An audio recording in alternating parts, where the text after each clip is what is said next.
on, you awesome movie nerds, and welcome to What I've Been Watching. This is going to be a new series where I talk about the different things I've been watching, because why have an awesome movie collection if you're not going to watch anything, right? So I started off the week by watching Kong Skull Island. I've really kind of started getting into some Godzilla movies and King Kong stuff because of the Godzilla vs. Kong movie that's coming out. So, and I was just really in the mood for, you know, a popcorn flick, just something that wasn't going to take an emotional toll on me, that was just going to be kind of, have no substance to it. You just kind of throw it on and watch it, and kind of whatever movie. That's what I was in the mood for, and that's exactly what this is. There's nothing of value, nothing of substance to it, but it's enjoyable enough, and it's got some good imagery. Would I recommend it if you're in the mood for a nothing sort of a film? Yeah, sure, go ahead. But as far as anything of value, I didn't see much in it. There wasn't much to talk about. And I was kind of hoping, because I had heard people really love this movie, especially not when it first came out, but after it had come to DVD and Blu-ray, and people were watching it some more.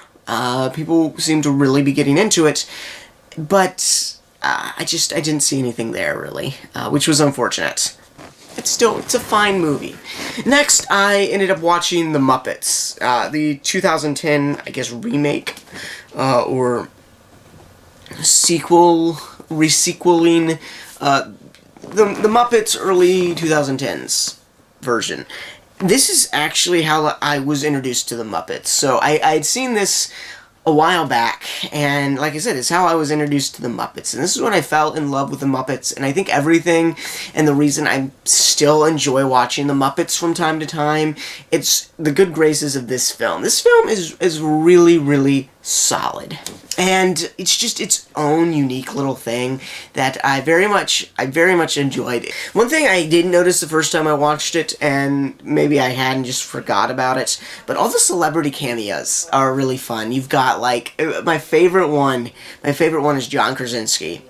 He says nothing in the whole film. He's just one of the telephone operators at the end. I thought that was hilarious, to throw a face like him. And I think he's also become a little bit more well-known since this film came out.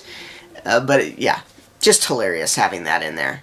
And then I watched Muppets Most Wanted after that, to just keep that Muppet train going. And it's not quite as good, but still really, really solid. And again, it's this own unique little thing doing its own. It's large and small at the same time, and it's just so wholesome. That's what's so enjoyable about these films, is just they're so family friendly and wholesome, but it's just got this tinge of cinema magic to it. I don't know. It's like I said, its own special thing. It reminds me somewhat of like Paddington, or something like that, or the Peanuts movie. It's just its own special brand of kid-friendly, family-friendliness, and it's really fun to watch. Second one didn't have as many good celebrity cameos, I didn't think, but overall, it was really solid. It was kind of fun to see them play around in a different genre. While it's still a musical, it's, you know, The Most Wanted, and it has this tinge of, like, spy, James Bond-esque stuff, and that was fun to see him. I wish that this would have continued on to more films, because I think it would have been really fun to watch this team of people do different parodies and do different things with these characters in different genres and play around with different stuff. But alas, we didn't get anything like that. They've since gone on, I guess, to do like Muppets, there was that one Muppet show on ABC. They did one season, people didn't like it, and then have since started liking it, I think. And then you have The Muppets Now, which I hear is garbage. I'm not going to check it out. But yeah, those two films, really solid, and what really brought the Muppets back into the limelight. And they're now fading away again, but alas and alack, at least we have those two really good films. Then I put on The Matrix. And my idea with The Matrix was to watch, because I got a pack with all 3 Matrix films and then Animatrix. So I was going to watch all 4 of those movies, kind of back to back. And, yeah, talk about them. But the thing with buying used media is there are scratches in the DVDs sometimes. And this was one of those times. I got about halfway through and there was a scratch in there. And I had heard, and I believe someone commented on one of my videos, they said that they used car wax to wax out and buff out the scratches. And I figured, because I had thought I had multiple copies of the original Matrix, not the other 3 films in that pack, but the original Matrix. And so I figured this would be a good copy to try this on.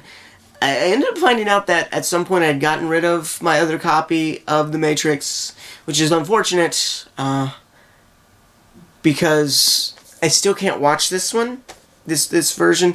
So I got some car wax and I waxed it out, and it works on a different player.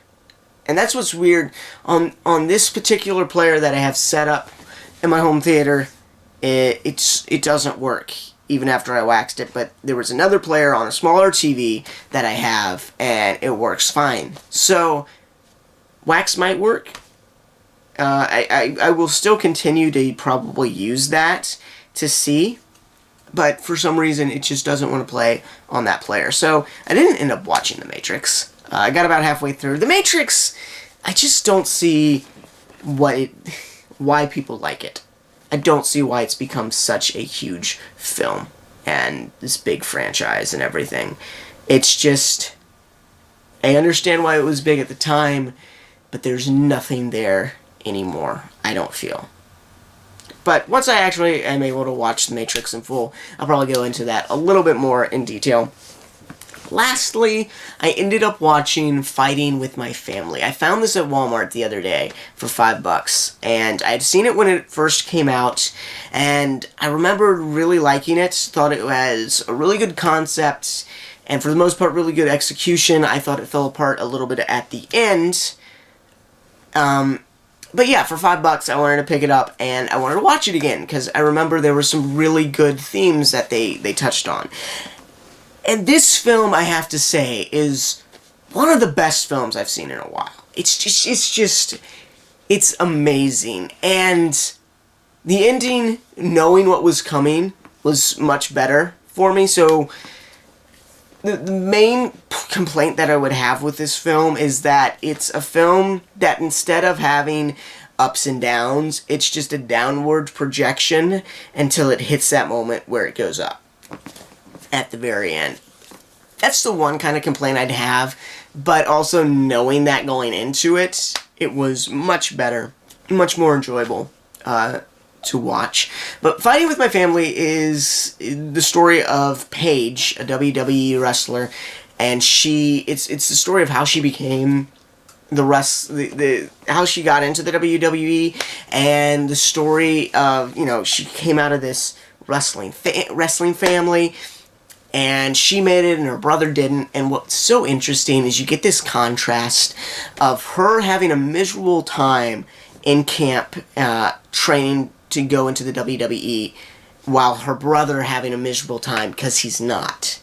And I found that just a beautiful, interesting contrast of both the struggles of trying to chase your dream and also wanting what you can't have, or wanting what you don't have.